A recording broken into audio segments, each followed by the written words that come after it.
All right, well, hello. What's going on, world? What's up, friends, people of the internet? Thank you for checking out this episode of the 15-Minute BJ podcast. I'm your faithful host, BJ Jezbera, and today I'm joined by my friend, Big Dre. Hey, what's going on? It's that boy Big Dre out of San Diego. We making it happen today. Yes, we are. All right, so why don't you tell the folks out there who you are and what it is that you do? Well, my name is Big Dre, born and raised from San Diego. I am a rapper. I am a producer. I'm also a sound engineer. Founded my own company, To The Top Productions, working on getting everything together. What you actually hear in the background right now is a exclusive beat that I made myself for one of my tracks coming out of my new album 111, which will be dropping this summer, probably around mid to late June. I mean, it's under my production company. We're getting the ball rolling. So, jack of all trades, an entrepreneur. Oh, yes. It's important that, and especially in today's world of music, I think that, musicians and artists kind of take on the role of producer, of mixer, of, engineer. That way they can do it their own, because you can do it on your own, but it also helps you when you get to a level when, somebody else steps into those roles, you know what you want, Exactly. The way I see it is when it comes towards music, there's multiple different aspects. There's, of course, you got to write it, you have to record it, you got to mix it, got to make sure it sounds good, and so if I have the time to learn it myself, I will. So that way, just like you said, when it comes to having someone who can step into a particular role full time and you can step back from one and just focus on what you really want, you know the sound that you want to have, you already know what you're looking to get. So that way, instead of trying to mold yourself to somebody, you can be like, hey, I know you got these skills. I know it's what you do. This is what I've done. This is what I like. So now we can work on making these two different playing fields into one, so that way everybody's happy at the end. Yeah, and I pay mad respect the fact that you're willing to get your hands dirty, because a lot of dudes won't do it, A lot of guys will just go online, buy a beat, or not even buy a beat, just rip a beat off of YouTube or something and try to call it their own or do whatever. And, as a musician that, writes and records my music, I do it all here at my house, or at my friends' houses, whatever. I pay mad respect to somebody that's willing to do the work and get it done. So yeah, and in the beginning, I used to do that. I used to, look for a free beat on YouTube, and then it was free beat's cool, so let me see if I can talk to this person. Hey, what's up with the rights to this beat? How do we do this? And, I already sold it. This is that. Oh, it's just strictly for promotional use. And I'm like, promotion is always great, but at the end of the day, when it comes to doing your music, you want to make sure you have all your rights and you're able to have everything you need. So when it came down to it, I was like, you know what? Instead of trying to find somebody who I can get beats from and having to make this a whole venture out of it, I'd rather take the time to sit down and make my beats. I'm already 100% enveloped in my music. Everything that I put into it, it's all me, so I might as well put my style into the beats that I like instead of trying to find a producer that's going to fit the way I like. Yeah, I so know what I like. Trying to find your style. You are your style. Exactly. You're not trying to be like, well, how does this guy sound in my world? It's how do I sound in my own fucking world? Exactly. It's like, oh, well, hey, I like the way you make your beats, but can you make me a beat that sounds like, a little bit of Lil Jon from '06 with some E40 from 2012 and a little bit of Kanye from '03, and, instead of doing it like that, you get the chance to sit down and you can add things together that you would never think should or would go together, and it just makes to a complete unique sound. And I mean, I'm trying to pioneer my own way, so if I'm not going to try to find somebody to do it for me, I'll do it myself. There's always I'm getting tongue-tied. There's more than enough time to get things the way you want them. Right. And you might as well control, if the music is your baby, if you can control every aspect of it, why not? Yeah, and, all you're going to do later on by setting yourself up that way, I think, is you're going to attract people with the same ear as you. They're going to hear your beat and be like, wow, I like the way that sounds. And maybe they'll even recognize, oh, I hear that Lil Wayne from '06, and I hear this, and I hear that. Yeah. And then eventually either somebody's going to come to you and be like, hey, I like your beats, and I want, more of them, and they'll pay you to make them for them. Or somebody be like, hey, I'm a producer too, and I like your style, and let's sit down and talk. And then you sit there and you tell them your list of your influences, and then boom, they've got just this amazing fucking Gucci Man style beat for you, where it's just instantly a hit, and you're like, okay. Exactly. See, and that's kind of how one of my it's like an inter-business personal relationship. One of my buddies that I used to work with, he's been making beats for a while now, and so he used to come into work. He'd be playing his beats, and for about 20 minutes or so at the end of our work day, I would just sit there and I'd just freestyle because he worked a graveyard and I was the night supervisor. So he'd come in at like 12. I'd be off at 12:30. So the night's basically wrapped up. I'm just waiting on the graveyard cashier to come in. So we sit there and we'd be rapping, and I'd be rapping to his beats, and that's how it kind of worked out. And then we became really good friends from working there. And actually, after I finished my album 111, because it's majorly produced by me. Some of the beats are from my buddy. Hey, shout out my nigga Jay Millie. You know, that's my nigga. Jay Millie. Jay Millie, that's that nigga right there. And after I get done with this one, he gave me 200 beats initially. And then since then, he's probably gave me about 70 more. So I think Jesus, I have about 270 beats. Yeah, for off GP, just because that's my bro. Like off GP, I give like when he's ready to record, and now that I got my new computer, like whenever he's ready to record, I show him love. He gets free studio time. Like me and him, he has a track that he recorded. I'm trying to take the time to finish my album so I can make sure I give him his track 100% devotion. He wants me to come up with the hook for it and do a verse for it, and it's a dope track. So I'm definitely not rushing the album, but that track is still in the forefront of my mind. I want to make sure I give him his right time because he's never done wrong by me, and I'm not trying to do anything wrong to him. And it's just our work relationship is beautiful, and that's still the homie, so I still highlight him all the time. But yeah, bro. Do you think all 270 are gonna eventually turn into songs, or is it like? Because I don't know. I've known people who are like, every beat I get, I rap on, or every fucking song I write becomes a song. Like with me, I throw out songs left and right. So like, I want to know, like, when you look at 270 beats, obviously you're going through first and picking your favorites. But do you think like eventually you're gonna have 270 songs just because like I can do it, fuck it, or? Yeah, and eventually all 270 of those beats will become songs, whether or not I use them or if any other artist that I work with through my company that wants to use them. Because my man Jay Millie, he said that his biggest thing is he wants to make sure the beats get used. He makes beats. He has a fucking 1 terabyte external hard drive with full of beats. He gave me those 200 and he literally laughed and was like, this isn't even a quarter of what I have on here, and I'm just sitting on these. He literally laughed every time I talk about the beats he gave me. He's like, bruh, that's not even a quarter of what I have, and I'm making more.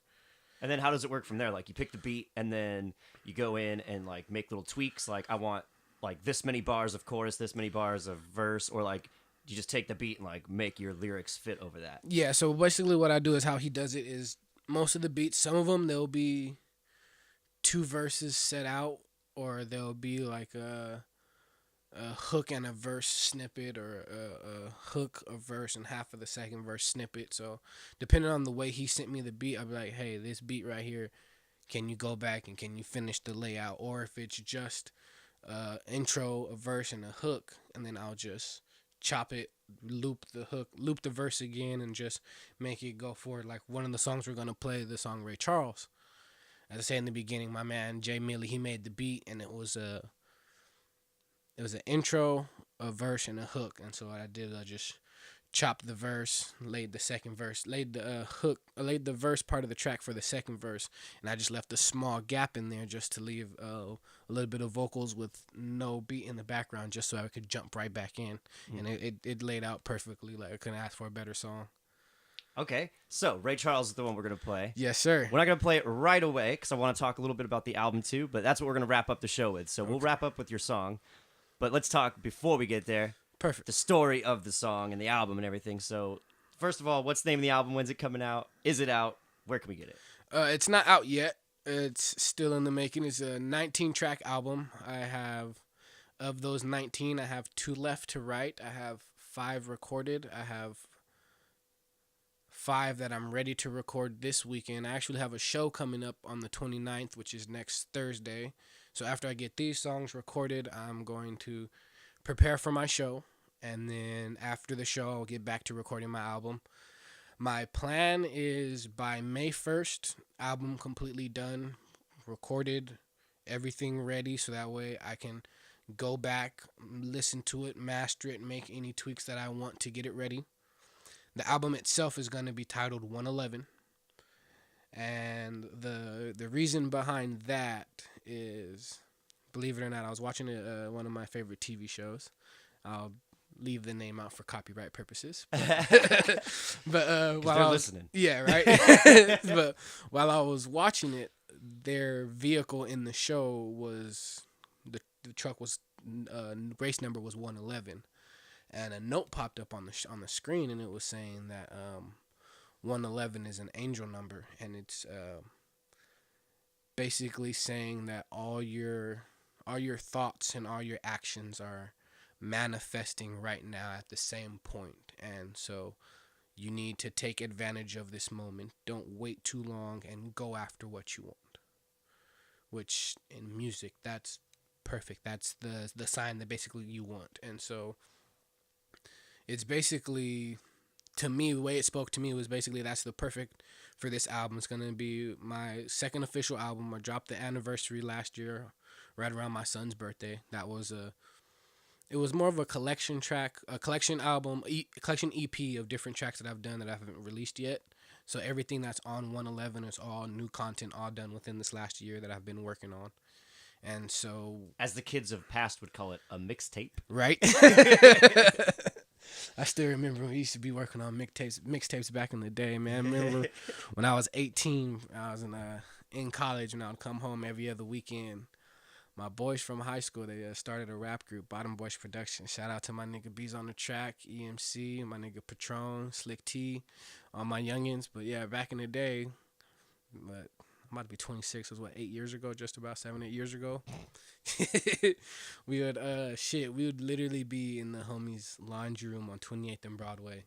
And the homie EMC had an old Mac. We didn't have a microphone. We didn't have a pop filter. Just spit into the computer mic. We would literally have earbuds in with GarageBand on an old white Mac, and we would spit into the microphone onto the Mac. But that's the way you're supposed to start. Not like there's a way that you're supposed to start or do anything. There's no way to certainly do anything. But I feel like there are stages exactly that you're going to be all right if you've hit those stages. Like for me, it was like picking up a guitar and like learning a couple songs. Cool, I can play a guitar. But then like once I wrote a song, I was like, wow, I could do what my heroes did. And if I continue practicing what they do, but also start working what I do, I might get that good. Exactly. And then I got a computer. I started recording. Same with you. You know, you guys are spitting into a fucking computer microphone with earbuds in, probably on beats that like you might have made or might have taken. Whatever. Actually, that was before I started making beats. When I was freshly 18, I was still dabbling in music, but most of what I would do is I just used to freestyle. Mm-hmm. My cousin used to crump dance, and so whenever he would make his CDs for him to the music to dance to, I'd put it on my computer. So I'd literally sit at home for hours and hours just playing these beats and just rapping to myself. Well, I thought I was rapping to myself until one of my neighbors from across the fence was like, "Every time you rap, we can hear you." I'm like, "Oh shit, okay, like, all right." Like, I'm not tripping. Like, at first, it's the scariest moment of your life when somebody knocks on your door, like especially if it's like mid practice or something. They're just like, "Hey, I hear what you're doing in there," dope. And you're like, "Oh, fuck!" And then they're like, "I like it." You're like, "Oh, okay, shit." Like, all right. And then after that, once we made the group, well, once I joined their groups, they already made the group. Once I had joined them, we're still trying to find places to make beats and all that. And so I was like, I had my computer that I would use for school, so I was like, well, fuck it, let me see what I can find. The very first program that I use, and I still use to this day, but I mean, I have an updated version, but it was FL9, 2009. No, it's 2011 when I got it, and I was using FL9 on my old HP G60 that I just happened to sell like a month and a half ago, which I still had up to all these years. Mm-hmm. But yeah, I started on FL making my beats, and then it just kind of ran from there. Now FL, that's short for Fruity Loops? Yes, sir. I remember using Fruity Loops back in the day. It didn't work so much for like recording guitar, but when you're doing like beats and like just rapping on that shit, dude, Fruity Loops was the shit. See, the problem with Fruity Loops is that I learned is they have a single audio driver for input and output. Mm. So if you're recording something if you don't have an interface, you can't hear it. So it's like you can record in, but you don't know how it's gonna sound until you play it back. And it's funny because on you just gotta go in confidently. Yeah, you just gotta like know that you're gonna do it. And speaking of going in and know what you're gonna do it, my sophomore year of college, me and one of my buddies up there, he used to make beats. He's from the Bay. He would make beats, and we used to mess around with the music. And he was showing me this beat, and he showed me how he wanted to do the song and all that. And so he put the beat on, and it didn't matter where I was at. I freestyled at anything. So I'm freestyling to the beat, and I literally freestyled the beat from beginning to end. And in between the two verses, I perfectly laid the hook exactly how he wanted it and everything. Because I heard the beat 3 times, and I just fucking, bam, I'm going to go for it. I didn't know he hit record. Mm-hmm. So I'm freestyling. I laid the hook perfectly, did all that in the freestyle, laid my second verse. We ended up actually making a song out of it that was on my very first mixtape that I dropped fucking 4/20/2012. Everybody has a 420 release. You're right. I've released all of my albums on 420. Very first Special day. Very first mixtape, The Only Way Is Up. Big Dre is still on DatPiff to this day on fucking 420. It's either 2012 or 2013. Like, it is dope. And that was basically my first start. And then with everything that, life starts to kick you and life gets real, so you have to start doing other shit. And then it took me 3 years to come out with my first official EP, and then now a year later I'm already working on my first full album, 19 tracks. The last one I think had 12 or 13. So from 420 way back when to now, how would you say you have grown and progressed? Shit. Lyrically wise, I'm a little smarter with the content that I put. Back from when I first released my first mixtape till now, it was more of, if I like how it sounds, I'm just gonna rap it no matter what it is. And so now, as I've been more into it, I'm more conscious onto what I put in. I'm not saying I'm a conscious rapper. I'm just conscious on what I put in, because I'm not going to perpetuate anything that I don't do. Yeah, I mean, I get it. Yes, it's entertainment, but at the end of the day, there can still be truth in entertainment. So I'm not going to perpetuate a lifestyle that I'm not about, which when I was younger, of course. A lot of people wanted to sing about things they didn't do, but exactly. they, thought they had to. Exactly. And now I realize that you don't have to sound one way. You don't have to do things one specific way to get your stuff out there. All you got to do is be the image that you portray. And not everybody's music is for everybody. So not even your closest homies, they may not like you, but they're going to pretend to like your music because they want to ride your coattails, because as soon as you start to get big, they're like, well, bro, I was always there, but you might have been sneak dissing. You never know. But I think the biggest part is I've gained more respect towards what I want to do. At first it's always been a passion, but at first it was just like a hobby. Like, yeah, I'm good at this. People tell me I should be on the radio, so I'm going to go for it. Let me see what I can do. Now it's like, no, this is the definitive lifestyle that I want. There's so much more to it. I have my respect for doing music, and being surrounded by music has grown an infinitesimal amount, to the point to where it's like there's nothing in the world that I would rather do than be in front of a microphone or be on stage or do something that has to do with music. Like, even if I had to hang up my microphone, I had to give up being on stage, I would never ever sell my studio. I'd always have a studio set up. I would always find some way to be intertwined in music. That's good. That's strong. That means you're real. Yeah, like that's it. Music is shit. It's my lifeline. When I was in elementary school, I went to music conservatory elementary school. I played instruments. I played the recorder. I played the trumpet. I played the violin. In middle school, I played the drums. In high school, I played the trumpet again. So I've always been around music in every aspect of my life. So it always makes sense for me to end with music. And then my son, he's going to be 2 in June. Like, just this morning, not just this morning, a couple days ago, my wife was like, she wants to turn her own tablet into a movie, basically a movie tablet for him to keep him entertained. So that way we don't have all of our TVs tied up with what he wants to see, so we can actually enjoy what we pay for it. Mm-hmm. And so this morning, I went to plug the tablet in, and she had one of my videos playing on YouTube. So I was like, you want me to put them on the tablet for him? She's like, yes, please do it. So I put it on there for him. And my video, it's on my YouTube, Big Dre 5150. That's my YouTube. Song is called To the Top Productions. And I made the beat, and that beat is actually what he took his first steps to. When he was getting ready to walk, he was about 9 months old at the time. When he was getting ready to walk, he would take 2 or 3 steps and fall, 2 or 3 steps and fall, and he was across the living room at my old place, and I was sitting in my computer chair, and I played the beat because I was working on writing the song. I played the beat, and he walks from the other side of the couch from my wife across the living room to me in my computer chair, then sits in my lap and starts dancing. And he runs over and turns off the radio. It's like, turn that shit up. And That's so a hard little 2-year-old. right.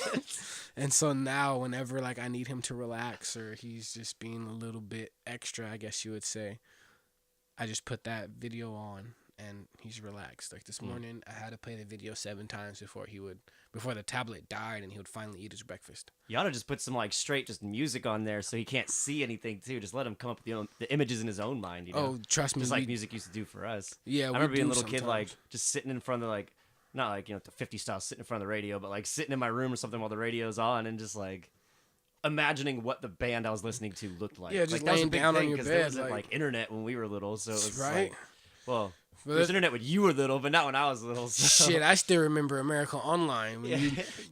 Who's on the internet? I gotta use the phone. Yeah, you turn on the phone, or you pick up the phone, and then all of a sudden the internet goes out, but you can hear. Right? Like, bruh, like I still remember the trial discs, like America get 90 minutes free. Do you remember? I remember computers with black and green screens. Oh man, I'm not that young, but I mean, shit. I remember when being able just to get on the internet was like, you either no one had to be home, or it's like, it's a Saturday. And you've told everybody, like, I'm going to use the internet for 15 minutes. I need 30 minutes on the computer. Don't make any phone calls. And it's fucking, you literally, 27 minutes of your 30 minutes on the internet was just signing in. Getting it to dial up and be ready. Yeah. Like, yeah, we couldn't, like, Google shit like, oh, I wonder what this guy looks like, or I wonder like what his message is in this music. Like you had to literally listen to a song and try to figure it out. You had to interpret and if you really yourself. liked it, you had to get your ghetto little fucking like tape recorder that was attached to the boombox. Yes. Sit there, wait for the song, miss the first 3 minutes because like you fucking fucked up, and yes, get like the last 30 seconds of that song and hit record. Oh man, I remember. Fuck. Yep. Came a long way. Nowadays, you just go to fucking YouTube, find the song, get a converter, and you're fucking fine. We used to use shitty computer microphones to record into. Back when I was younger, the old guys that were recording their own music were recording into the boom boxes. They had like the mic you could plug in, or it just had a mic in the boom box sometimes. And that's fuck. Or you could just like spit into the speaker too. It's like a reverse microphone. It comes in really quietly, but it works. But it would work. Like, bruh, that's fucking. See a bunch of dudes just holding a speaker to their face just screaming. Everybody sounds like DMX. Just... Where my dog's at? All right, sir. Well, I think this is a good place to wrap it up. Why don't you give the final message? Let people know where they can find your music, where they can follow you online. Give an intro to this song that we're about to play, Ray Charles, and then tell the people have a good day because we're gonna play your song and we're done. All right, folks. We appreciate you listening. It's your boy Big Dre out here with my man BJ. You know how we do it. But if you're looking for me, Instagram, YouTube, Twitter, all Big Dre 5150. My Snapchat is Big Dre _BBP. You can find me on Facebook. My Facebook page is Big Dre. I have a blue baseball jersey, Triple T Productions, with my camera on it. All my Instagram and all that. You can take a look at all my pictures. Make sure it's me. I'm not, beautiful black man with all the jewelry on. Me too. But you can find my first album, 111. It's on every digital outlet. It's on iTunes. It's on Spotify. It's on Amazon MP3, Google Play. It's on my SoundCloud. SoundCloud is Big Dre _BBP. Also have a Beats by Big Dre SoundCloud, so you can hear my beats that are available up there. Going to be adding some new ones once I get this album done, and then once 111 is finished, it will be available on every digital outlet. And I also am in the process of getting my website finished. I will not give the URL or anything just yet because I have yet to finish everything. So once that drops, you'll have to check my social medias for that. And this song, Ray Charles, it's produced by my man Jay Millie. He once again, like I said, he gave me the beat, and my boy Lil Will, he hit me. He's one of my buddies from high school. He's in the military, and he was in town. And so I was like, you know what, bro? I got the perfect beat for this since we got this moment. It was one of those spur-of-the-moment songs that you didn't really plan for the album, but it was too good not to put on it. So shout out to my man Lil Will. Shout out to Jay Millie. I appreciate y'all, and I hope you guys enjoy this track. All right, so you guys are about to hear Ray Charles. And make sure you share this podcast, share this song. Check out Big Dre online. Share him with everybody you know. Yes, and, sir. Get ready for some hotness. Yeah, Ray Charles is on my SoundCloud, Big Dre _BBP. Again, just holla at me. All right. Thank you, Big Dre, for coming on the podcast. Ladies and gentlemen, this is it. Thank you so much. Have a good one. Shout out my nigga Jay Millie for the slap, though.